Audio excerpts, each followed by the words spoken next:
Yes. Yes, okay. And you're all set, Brian. All right, good evening, everybody. I just want a general announcement that as everybody understands, pursuant to Governor Baker's changing or imposing strict limitations on the number of people that can be in any one place, the meeting for the Bridgewater Zoning Board of Appeals we conducted via remote participation to the greatest extent possible. No in-person attendance. Members of the public will be permitted, but every effort's going to be made that the public can adequately access proceedings in real time. This meeting is being recorded and within 48 hours will be posted to links. The recording will be posted to the town website and other areas. My name is Brian Heath. I'm the chairman. With us tonight, we have Jerry Chipman. He's the vice chairman, and Anna Klimas. She is a member. We also have town staff tonight: Jennifer Burke, Community and Economic Development Director; Steve Solari, Building Commissioner; Jasmine Fernacci, the Executive Assistant. At this time, everybody's mic is muted. The board's mics will be unmuted throughout the whole meeting. And as items appear on the agenda, the project representatives' mics will be unmuted. The project is a public hearing and allows for public comment. We ask that you use the chat feature to ask your questions by listing your name and your address and your question. The chair will recognize all questions in order. You can also use the raise my hand feature in the participant menu, and you'll be unmuted when the chair recognizes you. Again, please state your name and address before asking a question. If you are on a phone, you can dial *9 to raise your hand and ask a question. Tonight on the agenda, we have one item. It's an application regarding a project on Broad Street. The applicant is West Point Realty LLC. The applicant is filing for a variance under 19.04 of the bylaws. Who will be representing the applicant tonight? Mr. Chairman, my name is Troy Clarkson. I'll be representing the applicant. I believe Larry Silva from Silver Engineering is also on the call. Okay, Troy.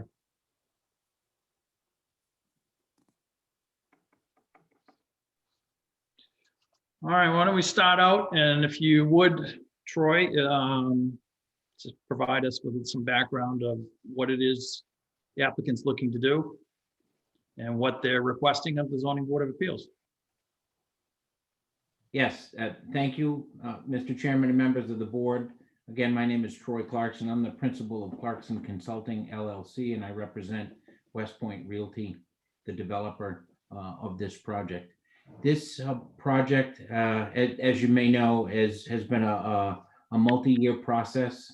The principal of West Point, Jim Pascal, and I have worked closely with the town over the last several years to pursue the various stages of this project, and we work closely with the town manager and his office and Jennifer Burke and her office to bring the project to where it is today, including working closely with the town manager and the town council a few years back when Section 19 of the zoning ordinance was amended specifically to allow for and encourage this sort of mixed use development.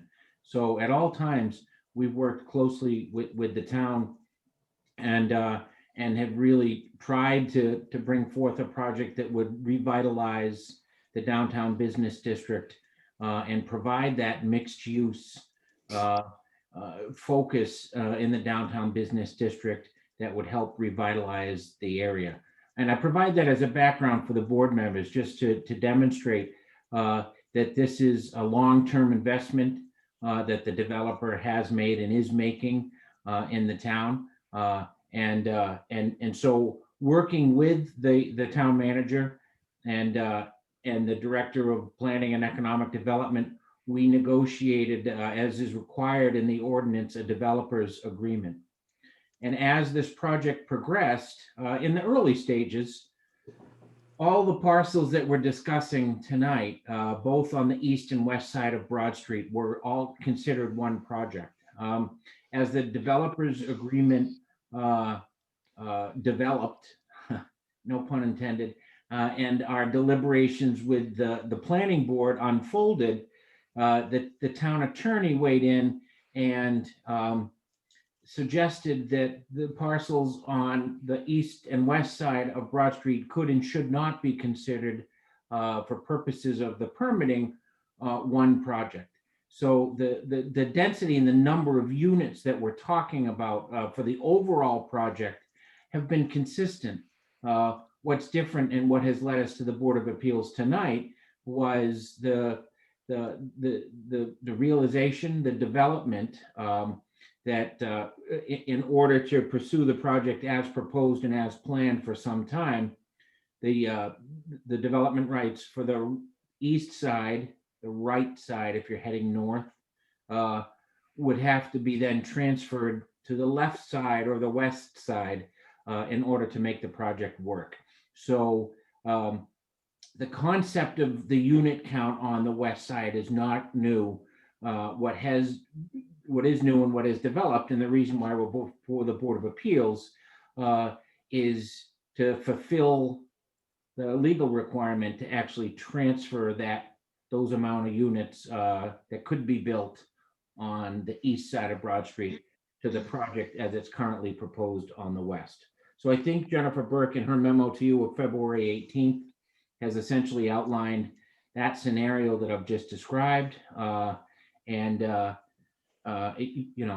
want to, as I have several times, just really thank Mr. Dutton and Ms. Burke, because we've worked together for a very long time on this.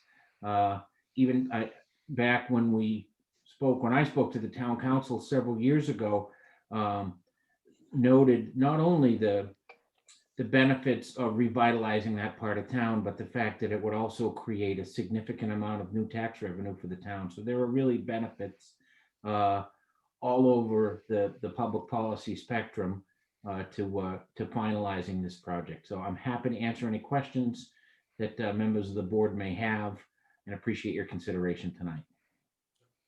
Mr. Chairman, could I just add a little bit to that? And just state, who is that? You could state. This is Larry Silva from Silver Engineering Associates.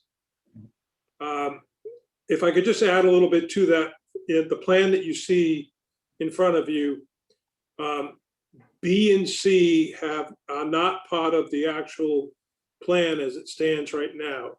So on the east side, we're talking about parcel A. And I would like to say that parcel A is not a standalone parcel. It is actually associated with parcel G across the street. In 1995, our office actually permitted a restaurant in what was the old bowling alley. It was called Chenzo's Restaurant. And the parking lot associated with it, as it was permitted, was parcel A. So in keeping with the justification for the variance as it relates to the land configuration, those two parcels are really linked, but because of the fact that, Broad Street's in between them creates a shape issue and a location issue that is also a part of the justification for a variance to allow for the transfer of the development portion to place it over on the G side as opposed to on the A side itself. Just wanted to add that and answer whatever questions you might have about the actual plan itself. This is Jen. So those aren't contiguous pieces of land. I understand that. So how are they looked at in regards to 19.04? I'm sorry, which piece are you referring to? What Larry just talked about, G and A. What is this? So in regards to 19.04, based on the interpretation from the town attorney, A is a separate quote unquote project from G, F, and E and D. Because is that all? Is that what you needed? Well, yeah, that's what I thought. I just wanted to confirm that. Yeah, I believe what Mr. Silva, and he can correct me if I'm wrong, is referring to is that previously A Bob's was right. a parking lot for G, for the business that was located at the lot G. So that's how they were linked previously, not relative to this project. But for this project, the town has looked at it, and as you've stated, the town attorney has looked at it as D, E, F, and G are one project in which you can apply the 18 units per 26 with a density bonus per acre. The Yep. other, and A is separate. Correct. Correct. All right. And then what is B and C? They're separate. B and C they're separate. They're parcels that are owned by the same applicant, but not part of the project. They're just shown as parcels owned by the applicant. Okay. So what is being proposed if parcel A was to be used as a parking lot, and just to meet the required parking spaces, you'd have to, because there's not enough over at the location for the buildings. What's being proposed in regards to safety of people getting back and forth? Crosswalk, is there lights? This is a highly traveled area. You have traffic lights within 400 feet of this project in either directions, main intersections and the railroad tracks. So what is the proposal to first address the safety of people in this congested area, crossing the street, and then how does that depending upon what you're doing, how's that going to impact even more the traffic that's going through this area? Well, the town itself is actually looking at where they want to have crosswalks and other improvements for pedestrian flow on Broad Street itself. And so that is an integral part of what is happening in this particular area. As far as the parking lot at A, the parking lot at A supports the project, but it also supports the businesses in this area of Bridgewater. So the parking that's in that parking lot is going to be primarily used for business use. The businesses that will be in the buildings in E, F, and G on the lower levels, and also the businesses that exist on both the east and west side of Broad Street that are in proximity to this project. And Mr. Chairman, just to add to that, to what Larry said, as part of the developers agreement that we've been negotiating over some time, the developer will make streetscape improvements that could include traffic calming and of course things like crosswalks that will be based on what the town instructs the developer to put there. So we have had extensive discussions about that, but the improvements that will be made and paid for by the developer will be in accordance with what the town prescribes. And I would just underscore what Mr. Silva just said, because I think that's an important adjunct, that the parking, much of the parking on parcel A will be available for additional public parking, not exclusive to the properties that the developer owns.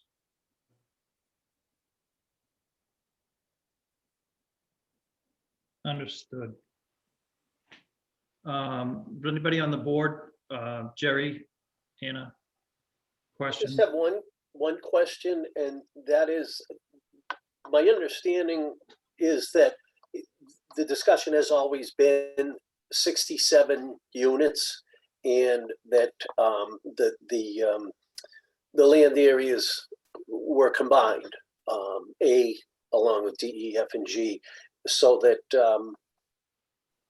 it seems fairly straightforward to me that it's the number didn't change. It's just the fact that it's, I guess A is not contiguous is the issue that has caused a little bit of the fly in the ointment. Is that correct? Mr. Chairman, I can answer that. The answer is yes, that is correct. In the early iterations of the developers agreement, we, all of us considered all of the parcels as one project. And it was only after we had negotiated with the town for a fair amount of time that the town attorney weighed in and the issue of the transfer of development rights emerged. So, and I think that's an important distinction because the unit count has not increased based on the proposed transfer of development rights. The project has remained consistent. What has changed is rather than considering the land mass of parcel A as part of the overall project, it is now being considered a separate parcel, a separate project, and the development rights transferred. But the configuration, so to speak, has remained constant. And so the point that Mr. Chipman makes is an important distinction. And just, if I could, Mr. Chairman, one other comment. I think because of the magnitude of this project and what it means to the downtown, I think, to my opinion, I won't speak for him, but I think Town Attorney Rollins was just trying to make sure that we dotted all the I's and crossed all the T's. And that's what I believe I'm seeing here tonight. Okay, understanding that, I do understand that the 67 units is what's been talked about, but for the people that are out there and crossing I's and dotting the T's, understanding under section 19.04, it's only allowed 46 unless the planning board provides a density bonus to the program. So the most this can have, period, is 67, and that's allowing, and that's going from 18 units per acre to 26, which is completely under the jurisdiction of the planning board. But in order to meet that, there's certain criteria for the planning board to grant that. Again, you know, one of the, look, I live in the town, I grew up in the town next door. I've lived in this town for 24 years. My concern is the traffic. My other concern is putting the parking lot on the other side. And let's face it, when you look at the required parking under the zoning law, you don't have enough spaces for everything that's over there on the west side. So you still need the east side. Or which one's the east? Or, you know, A is the east. A is the east. Yeah. So you're still going to need those spaces in A to provide the required parking for the buildings on the west side, and having people going across that street. I mean, even now at 10 o'clock on a regular weekday is very busy, and when most people would be using that, I guess would more likely be the weekends. I don't know what type of retail is going in there. They're all required retail or commercial on the first floor. You know, people are going to have to be crossing. So my concern there is the safety of the people and the impact on the slowing of the traffic, getting people back and forth. I mean, the bylaws are there for a reason, and the bylaws state that, you know, you have to do it. It's contiguous. You can put the project together. But the bylaws also stipulate the number of parking, the number of units and everything, and you're splitting it up. That's a concern for me. I only speak for myself. I don't speak for the rest of the board. Anna, do you have anything to add? Questions, comments? No, I think, Brian, I share your concerns. You know, every time I drive down Broad Street, I curse at how long it takes me to get. I mean, you could walk faster probably until driving down, and that's now. I mean, if you're at rush hour or anything else like that, I do. And kids are always darting across the street as it is now. So I do have some concerns that share the same concerns as you do about the safety and the traffic impact that it'll have on us. However, I also think too that may be beyond the scope of what we're being asked to look at here today. So even though I have reservations generally about this project, I don't know that they're correctly addressing or should be addressed at this point. Yeah, the reason I bring it up is because what they're asking for is a variance to transfer the rights from A. If they put the building, which under 19.04 they can on A, it would be a building with 12 units, another 4 stories. They'd have to have the parking required for it. That would also reduce the number of units on the other side of the street. What they're looking to do is build up and not separate. I understand that. I don't have a problem with the project. I think it'll end up looking very nice. Again, my problem is traffic and the people going back and forth. Mr. Chairman, maybe I'm going to assume, as Anna said, the scope of what we're talking about. I'm going to assume that those items have been under discussion in your planning board hearings, et cetera. Maybe Mr. Silver or Mr. Clarkson could address where they are with those. Certainly, and happy to do that, Mr. Chairman. As I noted before, the developer's agreement between West Point and the town, as it currently stands, that too has gone through several iterations. But as it currently stands in the developer's agreement, the developer will make a contribution of $350,000 to make traffic improvements in this immediate area that will be designed by and approved by the town. And specifically in the agreement, it mentions things like bump outs, which in my experience make a significant contribution to traffic calming and traffic safety, additional sidewalks, pedestrian scale lighting, as I mentioned, certainly crosswalks. So we believe that that this project, and we were, by the way, required to have a traffic study that was conducted by a professional and independent traffic engineer that was submitted to the town. But we believe that the project will actually enhance safety because the developer will be making those contributions to the community to make the enhancements as prescribed by the community. That has been discussed at the planning board. And obviously this next step is a prerequisite to finalizing the issue with the planning board. But I certainly don't speak for the planning board, but have attended all the hearings on this project and believe that they are well aware that the developer will make significant contributions to enhance the safety in the area. Mr. Chairman, Yes. so along your concern about safety, what I envision that will come out of that Broad Street improvements will be bump outs between A and G, which would then have either LED crosswalk lighting, and similarly where you get near Hale Street, somewhere between Hale Street and say Building E, at one of the corners of Hale Street, that there would be another one similar to that would then allow for that safe travel for pedestrians to go across the street in either direction. But that is really going to be under the direction of what the town will endorse. But that's what we would be pushing for, is to do it in those 2 locations. Larry, help me out here. What's a bump out? What is Bump out basically is, right now you have your curb line and then you have parking spaces, then you have travel lane. The bump out takes away the area that would be the parking space and makes that an area that's a safe area, because it now takes the configuration and shrinks the length at which you have to go from one side to the other. All you cross are the 2 lanes of travel.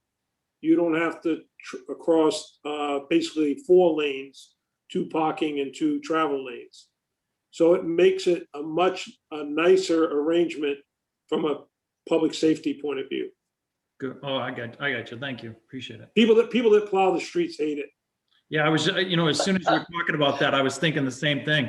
The plow, that's going to be a pain. But it's the overriding benefit is that it really does create a safe environment. Mhm. And then if you add the LED lights or hard pedestrian lights, and the difference is the LED light lights up when the pedestrian asks for it to light up, but it does not stop the traffic. It alerts the traffic. And then the other way is to have the actual pedestrian walkway lights, and that would stop the traffic. There's But a, That has got an illustration for you. If I could add one other thing to that too, Mr. Chairman, if you think of those, the student crossing lights on Plymouth Street, just that yellow flashing light, I know for myself, I automatically slow down as soon as I see it, whether or not there's someone intending to cross. So if that's the same thing you're speaking of, Larry, I think it's a real positive thing, because you also have the tracks there as well. Right. And there's no doubt that that would create safety, and especially, Larry, as you were talking about the bump outs and how they would shorten the distance, and it's more designated than just a wide open curb to curb. How much does it impact traffic? Well, it doesn't take away any of the travel lane. It actually just. No. I mean, right now, you don't have, you do have some people going across, but you won't have you'll have a lot more now. How's that been talked about? I haven't been at any of these other meetings. I didn't honestly know, my own problem, my own fault, but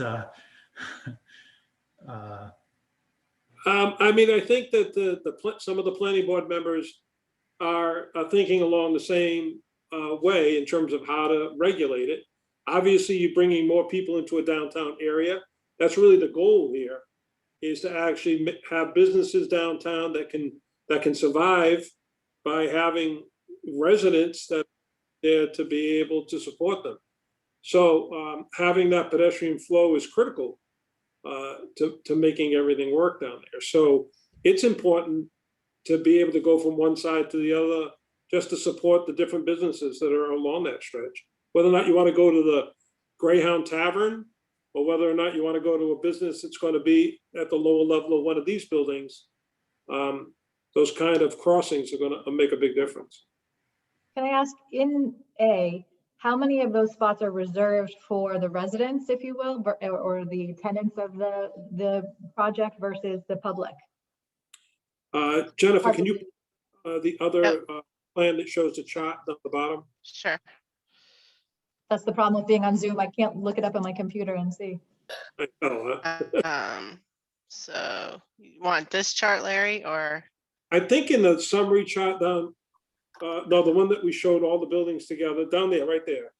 There's there's a chart right in here that shows the parking, how it's met in each location, I believe.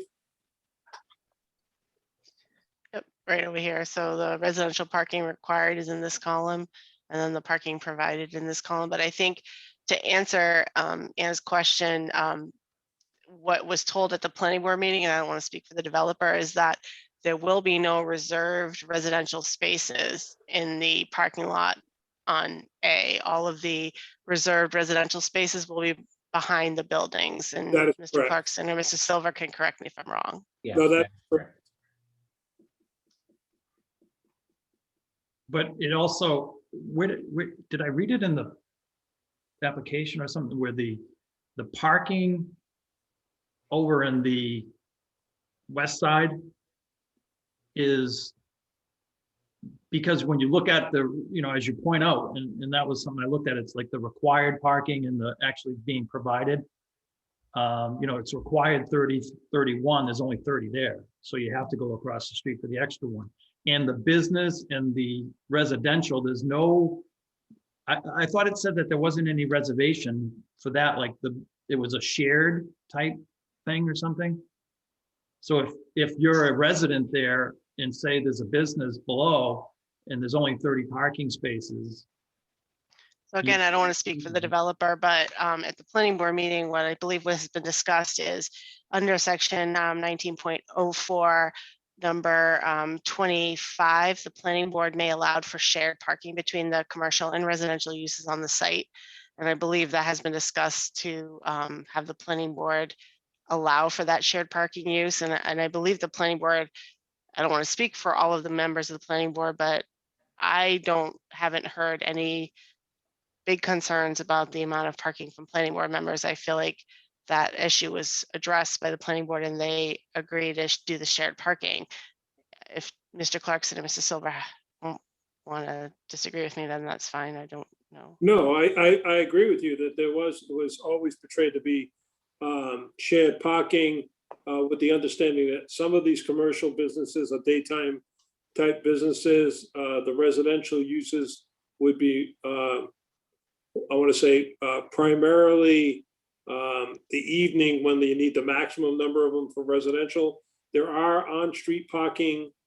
is on-street parking on Broad Street and Hale Street that also is available for some of the commercial and residential uses. It's a collective kind of environment, much the same as you would find in any somewhat urbanized section of a town. If you look at all the other businesses that are along that stretch, they all rely on the street parking. And I just got one permitted, the old Bogarts. I just had that re-permitted, and it has on-site and off-site parking to support the restaurant that will be in that location. It's just, it's part of the domain that we're in. I mean, this is the area that we're in, and it is a mixed and a shared kind of environment. Yeah, I mean, to your point, Larry, any resident's going to have to understand when they take it, they potentially may be parking across the street. That's correct. If I was in the north end of Boston, I would be probably parking 2 blocks away. There's no parking there for all the residential that's there. We're not the north end of Boston. No, I understand that. I know the north end of Boston, and we are not the north end of Boston. I would love to have North End Boston restaurants, but yeah. Do any of the members have any additional questions, comments?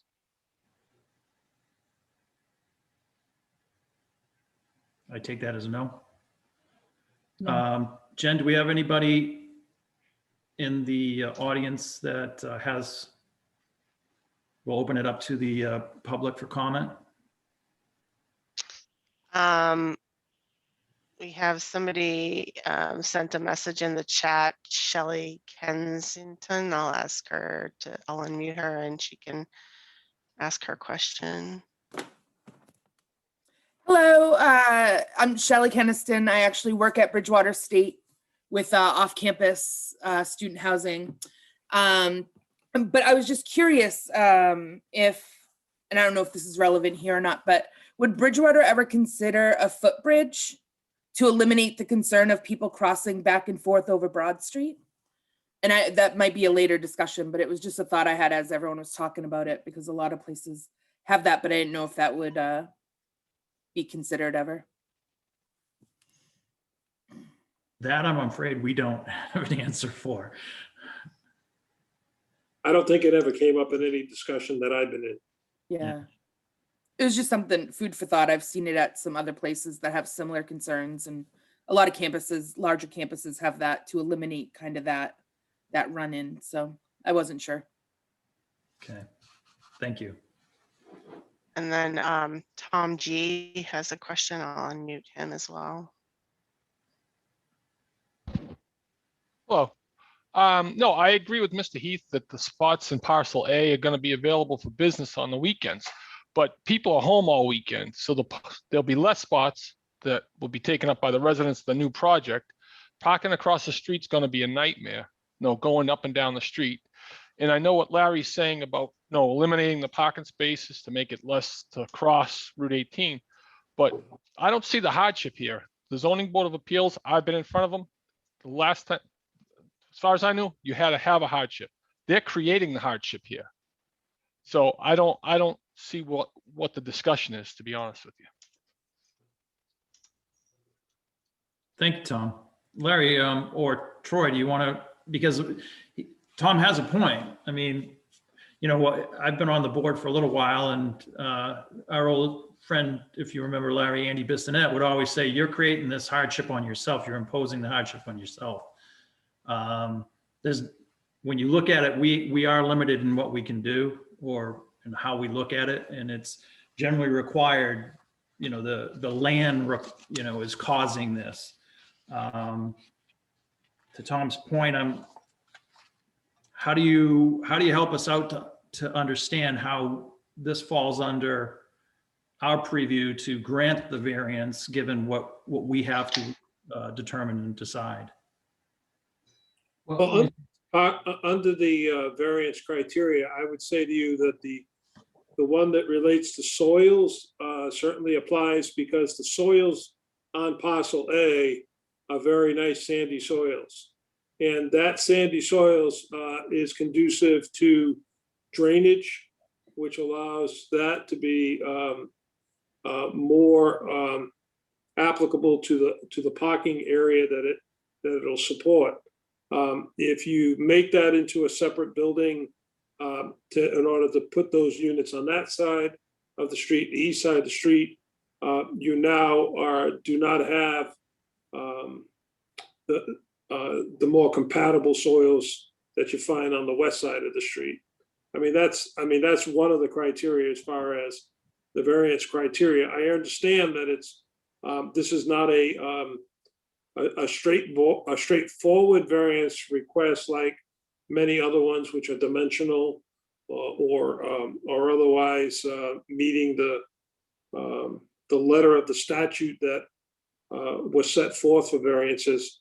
But I believe that it does have those conditions. I don't know what else, Troy, you want to add to that, but I know in Jennifer's letter, she also pointed out similar kinds of justification for the hardship. Troy? I would just echo what Larry said, and I actually was going to refer you to Jennifer Burke's memo of February 18th, and that the developer has proceeded in good faith with working with the town for several years with the project as it's constituted.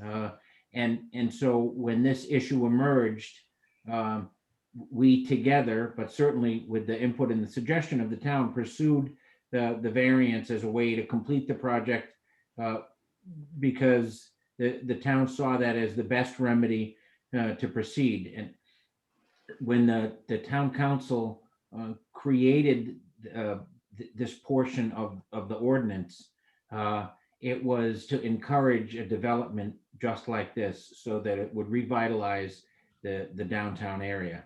I was part of those negotiations with the town council and actually at the town council meetings when they voted it. And so I would just suggest that this step is recommended by the staff and supported by the town manager as a way to be able to move the project forward.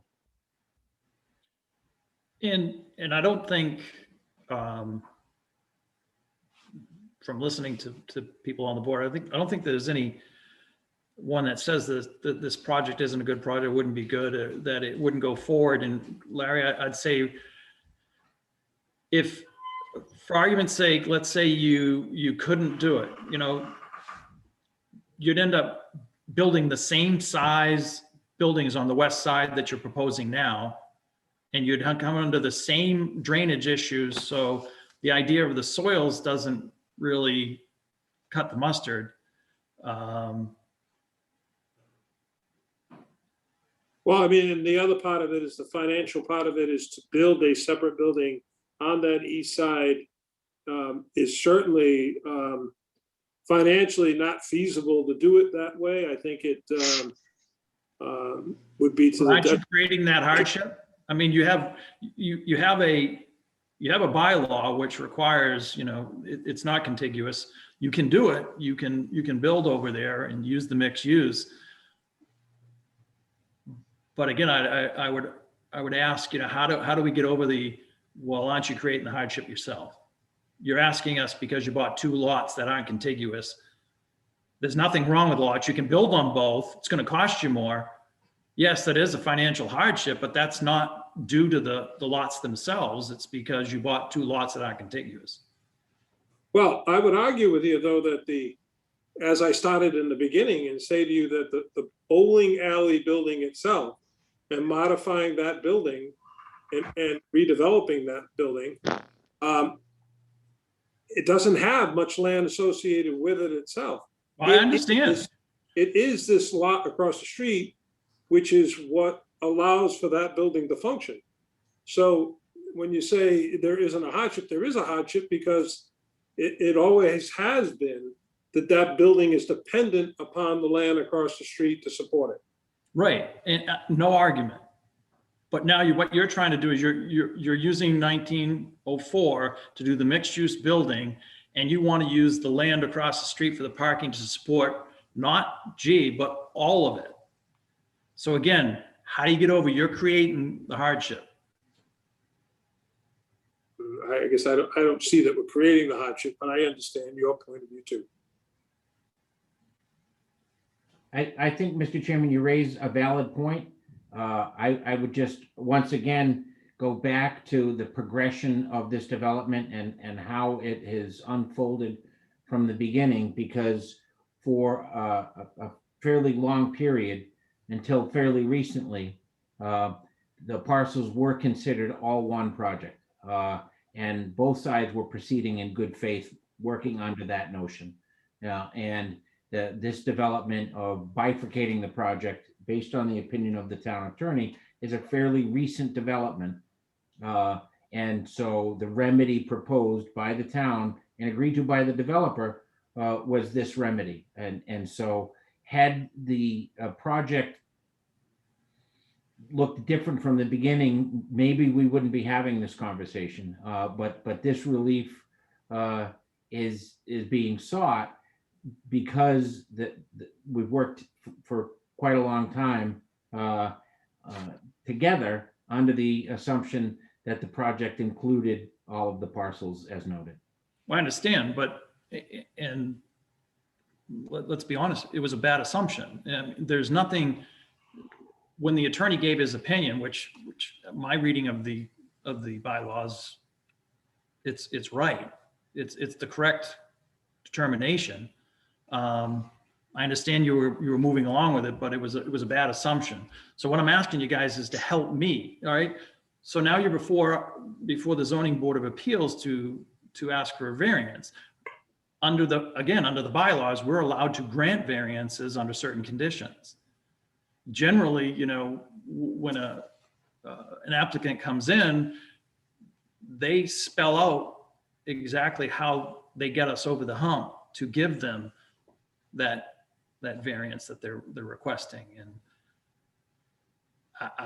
I'm struggling. I'd ask some of the other members to maybe, if you're not, explain to me how.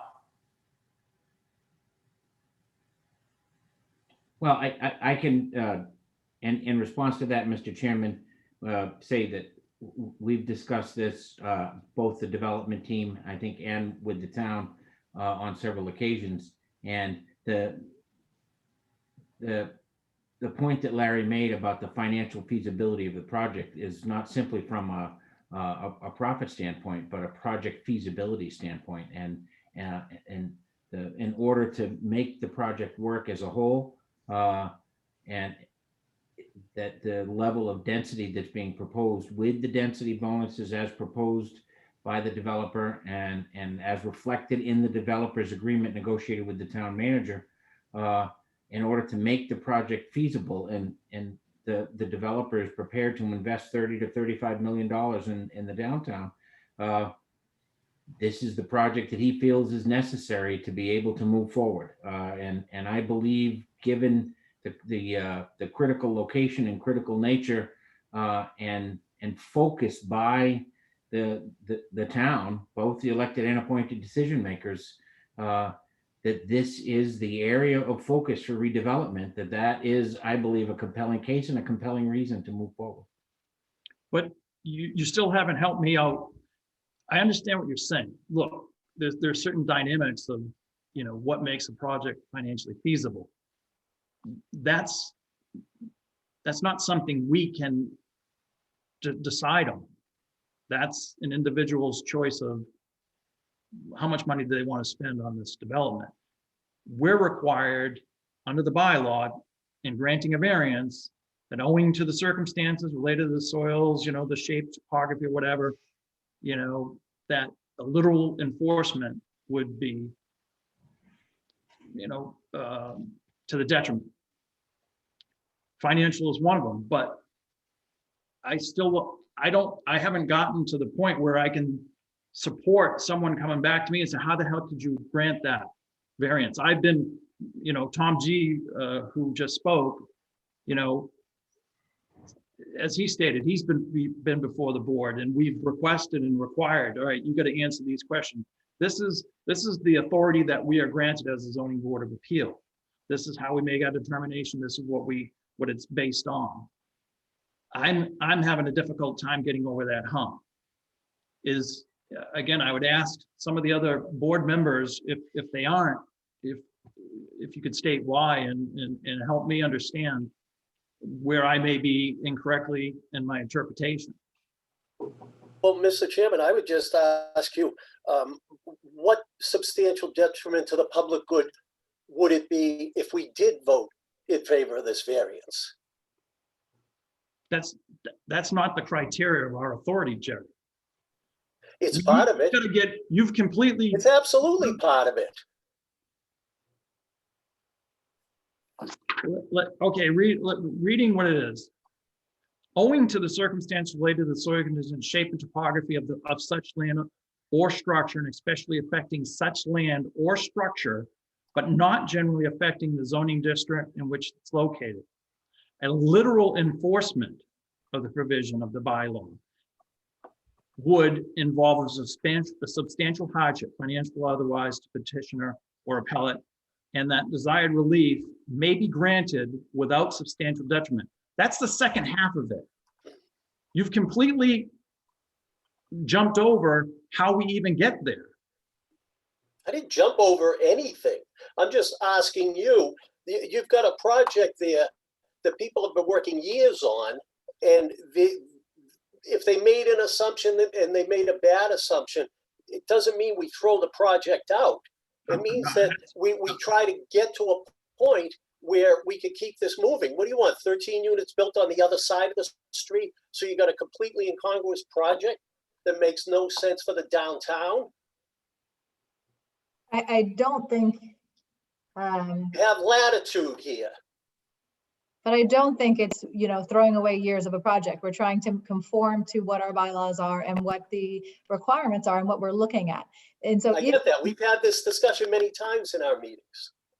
we have, We and I disagree. think, I do, but I think respectfully though, we're not saying, yes, throw it all out, it's all been for naught. We're looking to see how can we fit it into it, because I don't think Brian nor I think that it is going to be, it isn't going to be good for the downtown. It isn't going to be good for the city of Bridgewater. We think it is a great project. Neither one of us has said anything to the contrary, but we're looking to see how can it fit within our bylaws and how can we issue this variance? And I think that's what's missing. We only have so Then much. you two have to find that.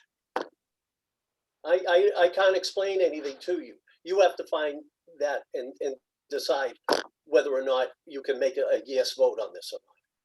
Mr. Chairman, is it not compelling to you as a board that your staff support the Community and Economic Development Director in writing has recommended that you grant the variance? I mean, so based on her years of professional experience in training and her responsibility to make recommendations to the Board of Appeals, she has stated and staked her professional reputation on saying that she believes it's appropriate that you grant the variance. And that's a pretty high bar to set. And I would suggest that alone provides you with the opportunity that's the foundation for making a decision when your own staff suggests that it's appropriate. It helps. It's one opinion. I don't think we can, again, looking at what we're allowed to make a decision under, I don't think we, oh, well, you know, Jennifer said it's okay, so we're gonna rubber stamp it.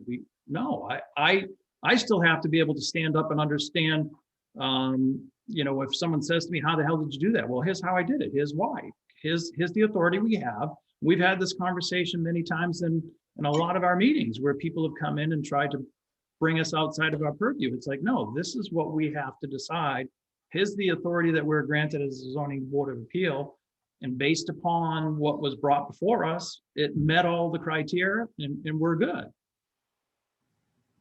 I'm not saying that this is a bad project. I'm trying to get over the hump to understand how, based upon the authority that we are granted and the rule in which we are required to determine the variance, how do we get over it?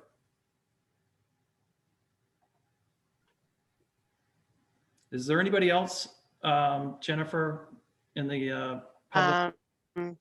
Yes, I believe Janet Hansen wants to speak. Let me unmute her. She also provided a letter, yes? Yes, she did, and I think that's what she wants to refer to.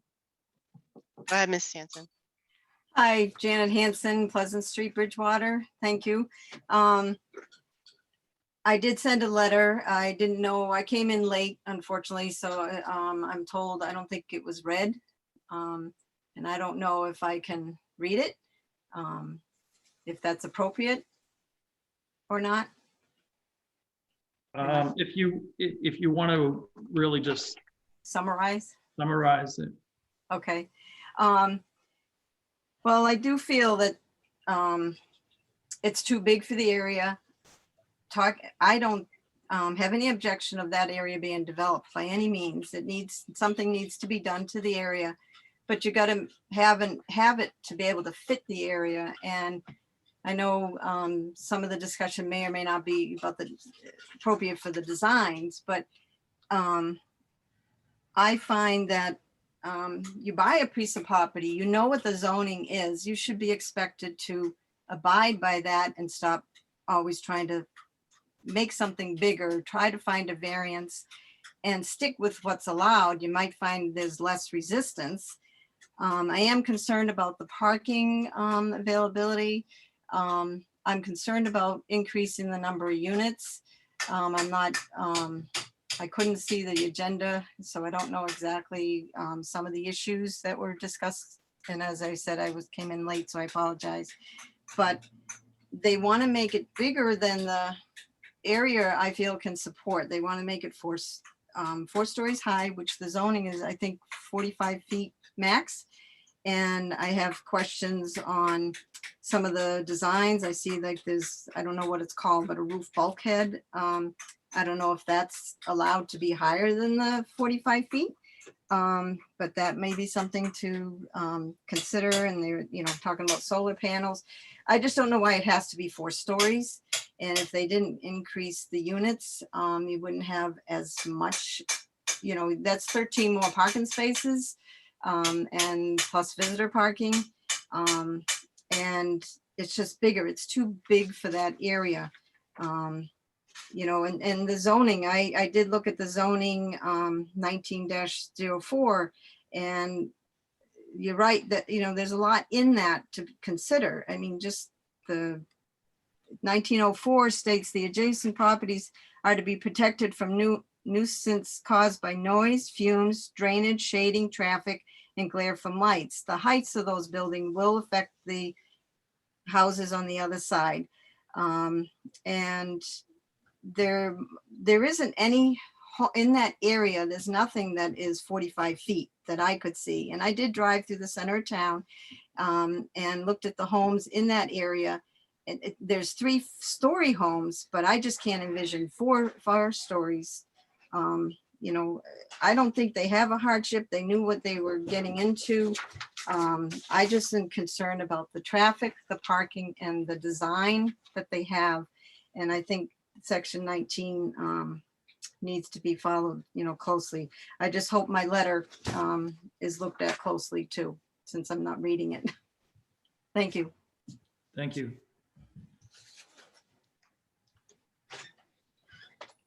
I don't see anybody else in the chat or who has their hands raised. Mr. Chairman. Yes, Larry. Okay, along with the question that you had asked, the scenario in which a building would be built on parcel A, the problem is that with that shape of that land, that Can the I pause build, you for a second? Larry, I'm sorry.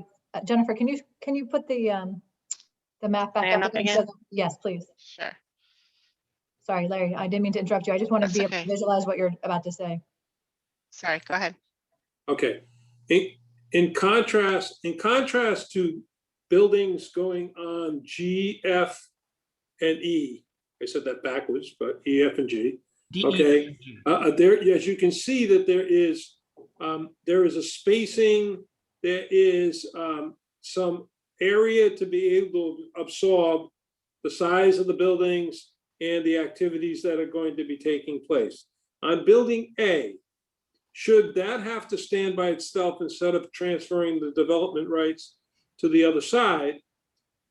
The hardship is that that land, the way it's configured, would now force there to be a high building adjacent to the two one-story businesses to the left and the right of it. It would be overshadowing the Yankee Clipper on parcel B, and it would be overshadowing the, it's not called Bruno's now, what is it called? The business that's. Oh, the kebab. It's like a kebab place. Yeah, it's a restaurant, small restaurant to the right. It will overshadow those two businesses. It'll create unnecessary shading in those areas. It will basically dwarf those businesses. It would make them so that it would look, I want to say, it would be out of character for that area.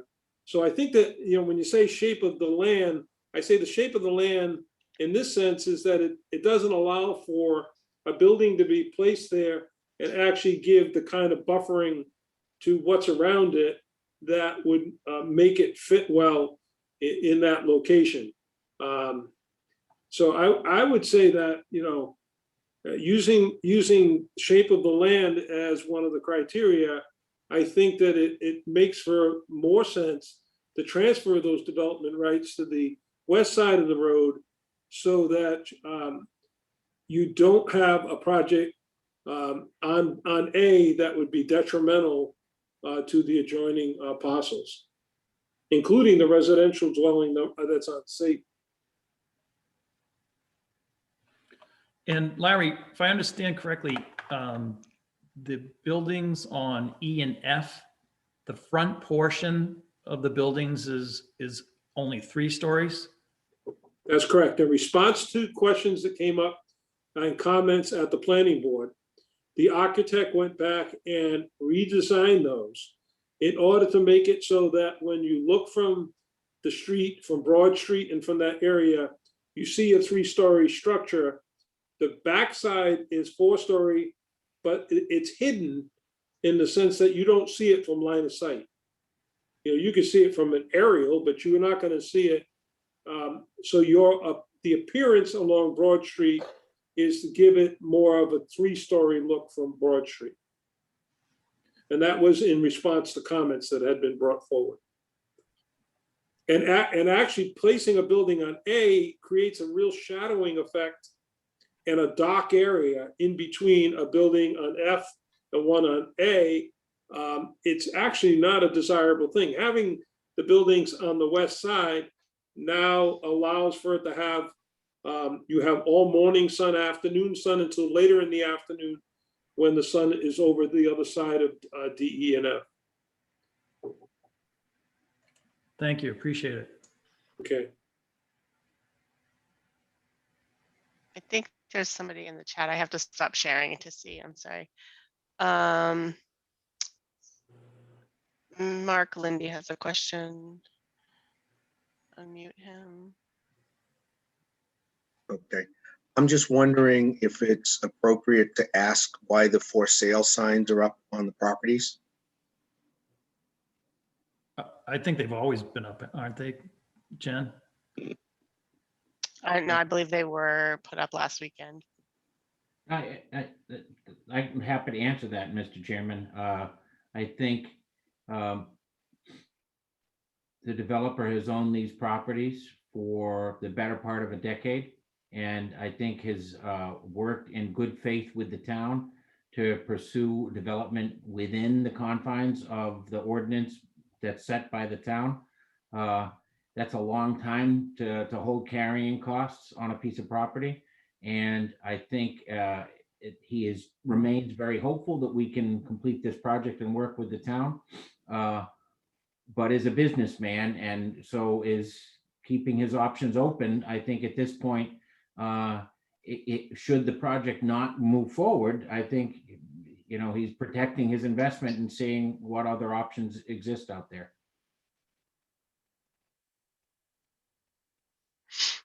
Hey, Jen, if this were approved, right, and it went through, if he Approved here or approved at the planning board in total, or both in total? Okay.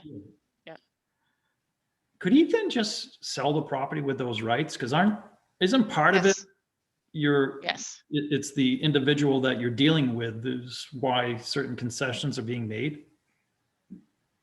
Not necessarily. I wouldn't say that necessarily. Okay. But you are correct. He could just sell, once he gets an approval in hand, he could sell the project as a approved project. But it would be bound by the same requirements. It would be bound by anything unless that person wanted to come back and get a modification, which has happened. We've had subdivisions all over town get approved by one person and sold, and then that person has come back with done modifications, or some have approved them. I mean, has built them as they've been approved. So, I mean, it happens frequently in this world.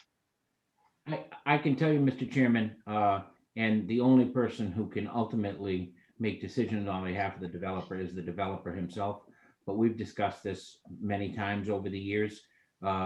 Should the permits be granted, he absolutely intends to construct and own this project, and is not looking to sell the project should it move forward.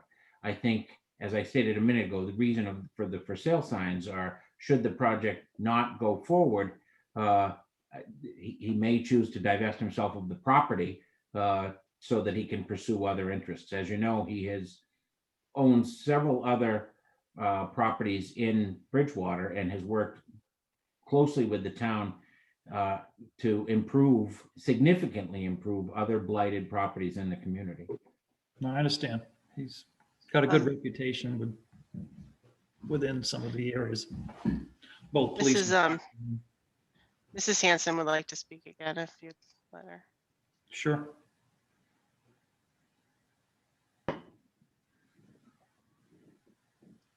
You should be able to unmute yourself, Mrs. Hanson.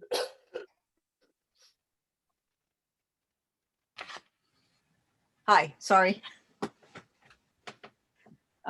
Janet Hance again, Pleasant Street. I just had some further comments. I think I already mentioned, I think the whole design kind of overshadows everything in the area. It should be blended in more harmonious with the area. And I just don't understand why it has to be so big. Why can't it be a maximum of 3 stories instead of 4? I kind of disagree with Mr. Silver in that he's saying that the back sides won't be visible from Broad Street. Yes, if you're staring right at it, but if you're driving up and down and you look, to your right or left, those front buildings aren't gonna hide something that's taller than it. The 4th story will be, you're gonna see it. So it's not totally true that it's gonna be invisible to, people driving by. And I still question the 45-foot height with the plans of the bulkhead on top. Is that included in the zoning, being able to be something higher than that? But I just don't feel that there's a hardship. You knew going in what it could support. And I just feel that it's kind of tiring that everything that somebody wants to develop, they always seek a variance. Everything has to have a variance. Can we just build something without having to seek a variance? So thank you again. Okay. Jen, do we have anybody else? I don't see anybody else in the chat or with their hand raised at this time. Do any of the other board members have any questions, comments? No. Oh, we do have somebody with their hand raised now. Brian Frederick. Unmute him. At 85 Broad Street. I live right across the street from where the main fire was 7 years ago. I agree with Mrs. Hanson. I live here every day, and every day I see the traffic.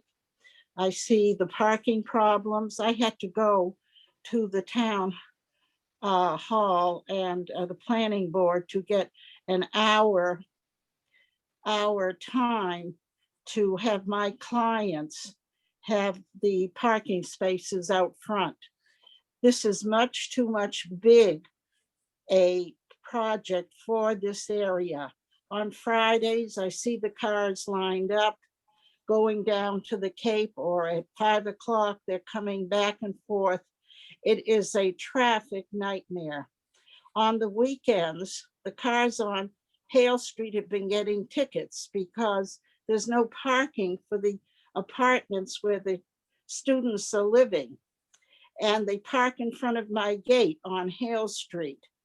And it is a mess. There's garbage and other things. There are Christmas trees that are not taken out for a year. And I have to call different landlords and tell them this is the problem that's going on here. I have been here since 1982, and this was Dr. Zalon's home. And I'm wondering too, is my property going to be worth more or less? I now look out from my bathroom window across the street, and I see, with the snow falling down, all I'm going to see is 4 stories standing there. And it is much too much for a main street, and the traffic is unbelievable. Every night and every morning, I hear the cars going back and forth.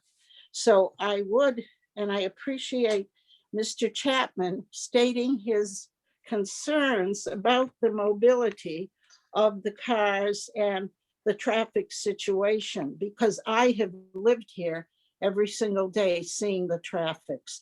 I have to wait 10 minutes, 15 minutes sometimes to get out of my street. Is there going to be a stoplight put on the corner of Hale? I'm the lady that lives in the White House with the black shutters. And most of my concerns have been mentioned, but I do think it needs to be scaled down to a much smaller apartment house, and they should provide enough parking. What about the times when the holidays are here? Where are they going to park? Should I blacktop my backyard and start charging money for people to park? Because it is a problem, a big problem. And I commend Mr. Chapman for holding off, and I would appeal to you people to really study and get some real answers from the realty company and Mr. Pascal as to how they can ease the parking problem. It really is a big problem. That's all I have to say. Hey, Larry or Troy, could you address at all, like the parking area that's going to be over in A? Is that, are there any restrictions in relation to public parking in there? There are no restrictions, as I understand it. It is undesignated spaces that can be used for commercial or residential.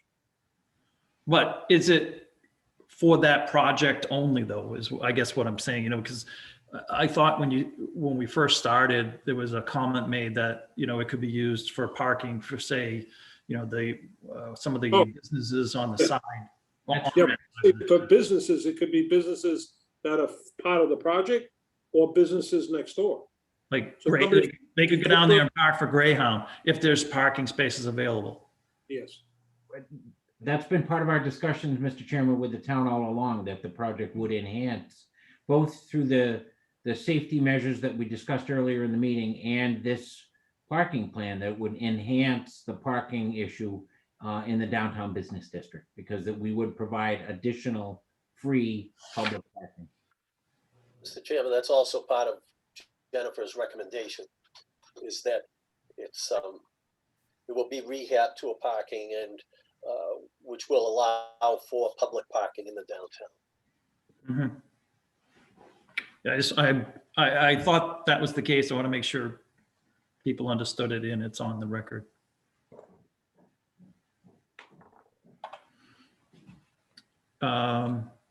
Jenna, Yeah, nobody Okay. else. So pardon? there's nobody else. So if someone wants to make a motion to close the public comment section, So moved. second, Second. all in favor? Aye. Aye.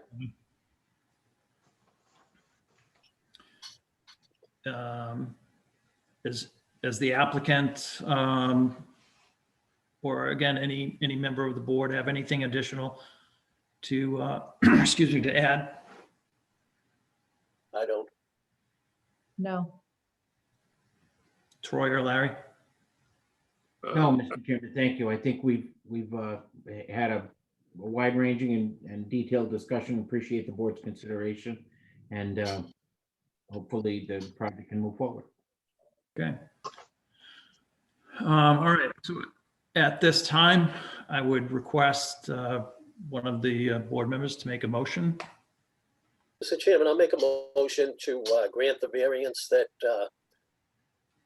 as Mr. Silva stated, owing to circumstances as relating to shape or topography of the land that we're discussing, parcel A, relief could be granted without substantial detriment to the public good or without nullifying or substantially derogating from the intended purpose of the bylaw. And quoting from Jen's note, I would also argue that the hardship is financial and that the cost to build 13 units separately would be much greater than allowing the units to be absorbed in the existing construction. And I also think from just the public standpoint of keeping that consistency of design of the building as it always was meant to be on the west side of the street, would definitely be consistent in everything that everybody has put together for this time, up to this time, excuse me. And I make that in the form of a motion. Jerry, could you add to that just the what it is, the variance that we are looking to grant? Yes, let me just go back here. It's a variance under section 19.04. Well, that's under ours, but.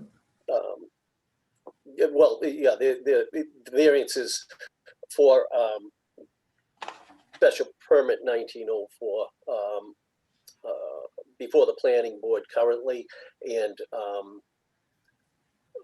is that what you're looking for? Yeah, for the transfer of the building rights on parcel, well, it's not parcel, but designated lot A to be transferred over to the, on the west side, I believe it is. Right, that the project consists of 67 units, totaling the land area totaling 2.56 acres. However, on the east side, I'm sorry, on the west side, 2.8 acres exists, which would only allow for 54 units. And the goal is to make parcel A contiguous or to be considered contiguous to the entire project and as part of the entire 2.56 acres. Okay. Do we have a second for the motion? I would second that motion. All right, all in favor? Aye. Aye. Aye. Based upon discussions here, I mean, I think, people, it needs to be redeveloped. I have a slight concern of the size, but in regards to the proposal, the additional parking that is being placed in, the substantial improvements to the area, I would agree that the project should move forward. And Mr. Chairman, if we still have the folks on here that gave comment, I would suggest that they attend the next planning board meeting, or at least send a letter to the planning board, because that would be more consistent with where they would want to bring their concerns and try to get those incorporated while this process is still ongoing. Agreed. I mean, to our point earlier, we are here only to grant a variance for transferring the 13 units from A over to the other parcel. How many actually get granted? Because as we said earlier, the density bonus has not, to my understanding, been completely approved. It's been discussed, but that's at the planning board. That's at their discretion. That is not ours. So for anybody that is still listening or is on this call, it's, should be going to the planning board meeting, which is, I believe, the 3rd of March. So there is a meeting scheduled for March 3rd. As of right now, that's correct. Yeah, and you can go on the website and see the notice, right? And that's a Yes. Zoom meeting. That's a Zoom meeting as well, right? That's correct. Okay. All right, well, thank you. Thank you, Mr. Chairman and members of the board. Appreciate it. Have a nice evening. Good luck. Thank you. I think there were some minutes in your package. Yep. I would make a motion to approve the minutes from December 9th, 2020. Do you have a second for that? I'll second that motion. All in favor? Aye. Aye. Jen, do we need to formally close the hearing on the Broad Street application? Oh, I thought you did. No, I closed the public hearing comment part, but I didn't close. Oh, I'm sorry. I misunderstood. I thought that was closing the hearing. I'll Well- make a motion to close the public hearing, Mr. Chairman. Sorry. Second. It's okay. It's been a while since we've done this. Yeah, Yeah, we're a little rusty. I remember the last time I tried to move on and you made me close it. So I was like, I'm sorry. okay, so that's closed. The minutes are approved. I don't believe we have a director's report. Not tonight, no. So if one of the members would make a motion to adjourn. So Before we, Pardon? before we take do, it do back. we have a next meeting? I'm sorry. I don't believe we have anything coming up at the moment, right, Jasmine? I have not received any ZBA applications, but I can confirm that tomorrow when I check the mail. Perfect. Thank you. I know that somebody is going to be submitting something, so you may have something in April, Okay. but I don't think you'll have something in 2 weeks. That seems so Okay. far away. It's right around the corner. I make a motion to close the meeting Second, All or in favor? adjourn. Yeah, sorry. Adjourn. Thanks, guys. Have a good night. Nice to Thanks, see you all. everybody. Thank take you. care. All right, bye-bye.